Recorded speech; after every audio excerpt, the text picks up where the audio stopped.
Hello friends, आप सभी का स्वागत है हमारी वीडियो में। आज के इस वीडियो में हम पढ़ेंगे शिक्षण के स्तर, लेवल ऑफ टीचिंग, जिसके हमने 30 मोस्ट इंपॉर्टेंट क्वेश्चन सेलेक्ट किए हैं यूपी टेट और सी टेट 2026 के लिए। तो चलिए शुरू करते हैं। तो फर्स्ट क्वेश्चन है जिसमें लिखा है शिक्षण के स्तरों का प्रतिपादन किसने किया। 4 ऑप्शन दिए गए हैं, मॉरिसन, हंट, स्किनर या फिर पियाजे। आपको अगर आंसर आता है तो आप कमेंट करके ज़रूर बताइए। ये वीडियो आपकी प्रैक्टिस के लिए है, आपके लिए बहुत ही इंपॉर्टेंट रहेगा। तो इसका राइट आंसर हो जाएगा option number B, Hunt.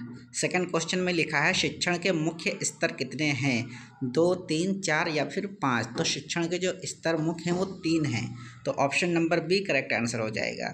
Third question में लिखा है निम्न में से कौन सा शिक्षण का स्तर है, स्मृति स्तर, बोध स्तर, चिंतन स्तर या फिर उपयुक्त सभी। जैसा कि हमने अभी ऊपर सेकंड नंबर क्वेश्चन में पढ़ा था कि चिंतन शिक्षण के कितने स्तर हैं, उसमें पढ़ा था 3। तो देख लीजिए 3 कौन कौन से होते हैं। पहला है स्मृति स्तर, दूसरा है बोध स्तर और तीसरा है चिंतन स्तर। लेकिन इसमें पूछ रहा कौन सा है, तो इसका राइट आंसर हो जाएगा उपयुक्त सभी। और आपको इसको ध्यान रख लेना है, 3 स्तर हैं, स्मृति स्तर, बोध स्तर और चिंतन स्तर। तो राइट आंसर हो जाएगा ऑप्शन नंबर डी। अब हम देखते हैं क्वेश्चन नंबर 4, लिखा है मेमोरी लेवल टीचिंग, इसको हम बोलते हैं स्मृति स्तर का संबंध किससे है, रटने से, चिंतन से, तर्क से या फिर सृजनात्मकता से। तो जैसा कि मेमोरी लेवल का मतलब होता है स्मृति, स्मृति मतलब होता है याद करना, तो इसका संबंध होता है रटने।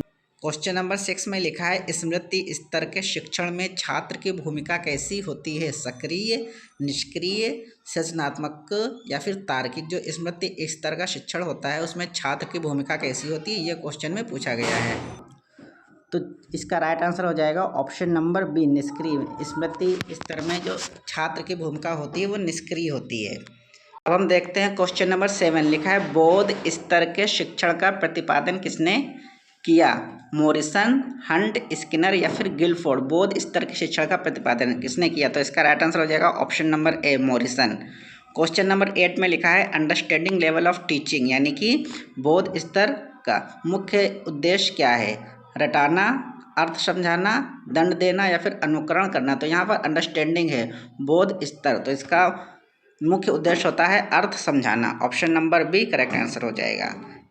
क्वेश्चन नंबर 9 में लिखा है चिंतन स्तर का शिक्षण का प्रतिपादन किसने किया, मॉरिसन, हंट, स्किनर या फिर थॉर्नडाइक। यहाँ पर चिंतन स्तर की पूछ रहा है, किसने प्रतिपादन किया, तो राइट आंसर हो जाएगा option number B, Hunt.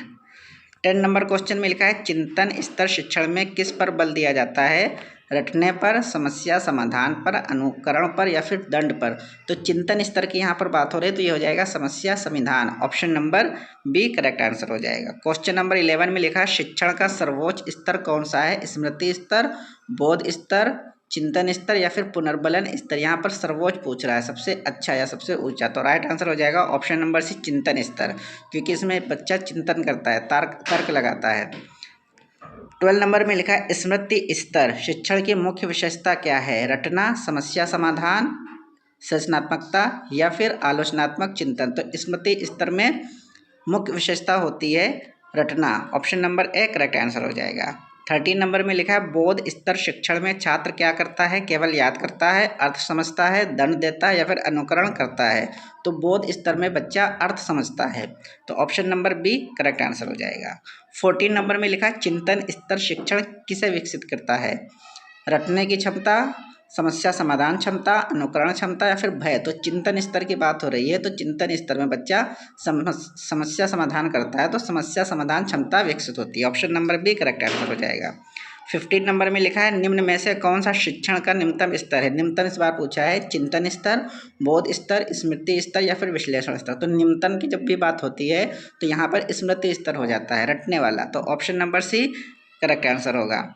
16 number में लिखा शिक्षण के स्तरों में सबसे अधिक छात्र सहभागिता किसमें होती है, शिक्षण के स्तरों में सबसे अधिक स्मृति स्तर, बोध स्तर, चिंतन स्तर या फिर किसी में नहीं। तो इसका राइट आंसर हो जाएगा ऑप्शन नंबर सी, चिंतन स्तर।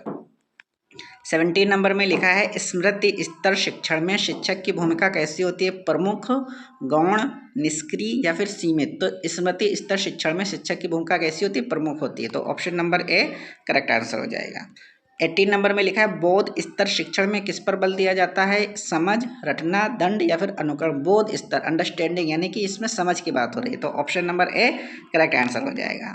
चिंतन स्तर शिक्षण का मुख्य उद्देश्य क्या है? चिंतन स्तर का रटाना, आलोचनात्मक एवं सृजनात्मक चिंतन विकसित करना, अनुकरण कराना या फिर दंड कराना। तो चिंतन स्तर की बात हो रही है, तो यहाँ पर बी ऑप्शन सही हो जाएगा, आलोचनात्मक एवं सृजनात्मक चिंतन विकसित करना। अब हम देखते हैं क्वेश्चन नंबर 20 लिखा है निम्न में से कौन सा शिक्षण अधिगम स्तर नहीं है?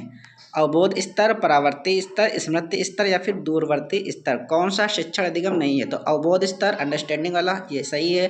परावर्ती रिफ्लेक्टिव या फिर स्मृति जिसमें हम रटने पर बल देते हैं, तो इसका डी दूरवर्ती ऐसा कोई शिक्षण अधिगम नहीं है, तो option number D correct answer हो जाएगा। 21 में लिखा है बोध स्तर शिक्षण में कौन सी विधि उपयोगी है? व्याख्यान, चर्चा, उदाहरण या फिर उपर्युक्त सभी। तो जो बोध स्तर होता है उसमें से कौन सी विधि उपयोगी होती है? तो इसमें राइट आंसर हो जाएगा उपर्युक्त सभी, क्योंकि इसमें व्याख्यान भी होती है, एक्सप्लेनेशन, चर्चा भी होती है, उदाहरण से भी समझाया जाता है, तो ऑप्शन नंबर डी सही हो जाएगा। चिंतन स्तर शिक्षण में कौन सी विधि अधिक उपयोगी है? समस्या समाधान विधि, रटने की विधि, दंडात्मक विधि या अनुकरण विधि। तो चिंतन स्तर में समस्या समाधान विधि सबसे उपयोगी होती है, ऑप्शन नंबर ए करेक्ट हो जाएगा।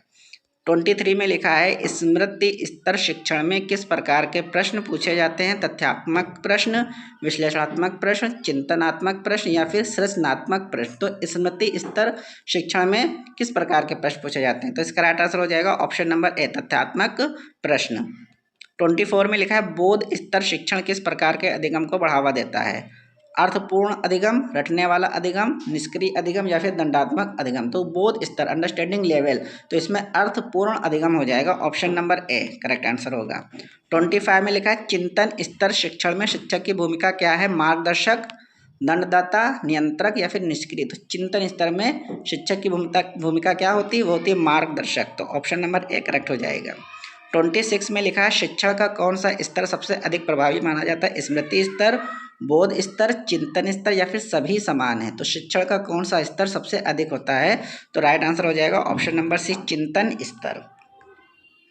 27 में लिखा है स्मृति स्तर शिक्षण में अधिगम कैसा होता है? यांत्रिक, अर्थपूर्ण, सृजनात्मक या फिर विश्लेषणात्मक।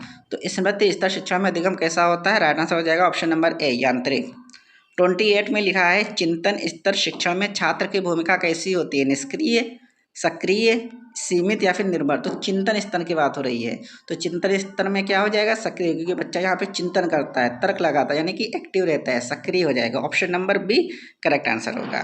29 नंबर में लिखा है शिक्षण के स्तरों का संबंध किससे है? अधिगम प्रक्रिया, मूल्यांकन, दंड या फिर अनुकरण। तो शिक्षण के स्तर जो है उसका संबंध किससे है? तो राइट आंसर हो जाएगा अधिगम की प्रक्रिया, ऑप्शन नंबर ए। लास्ट क्वेश्चन है, इसमें लिखा है शिक्षण के स्तरों का मुख्य उद्देश्य क्या है? अधिगम को प्रभावी बनाना, दंड देना, प्रतियोगिता बढ़ाना या फिर अनुकरण कराना। तो शिक्षण के जो स्तर है उसका मुख्य उद्देश्य क्या है?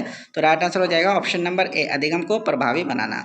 तो इस तरीके से स्टूडेंट यहाँ पर हमने शिक्षण के स्तर से 30 मोस्ट इंपॉर्टेंट क्वेश्चन जो कि काफ़ी ईजी थे हमने यहाँ पर देख लिया है।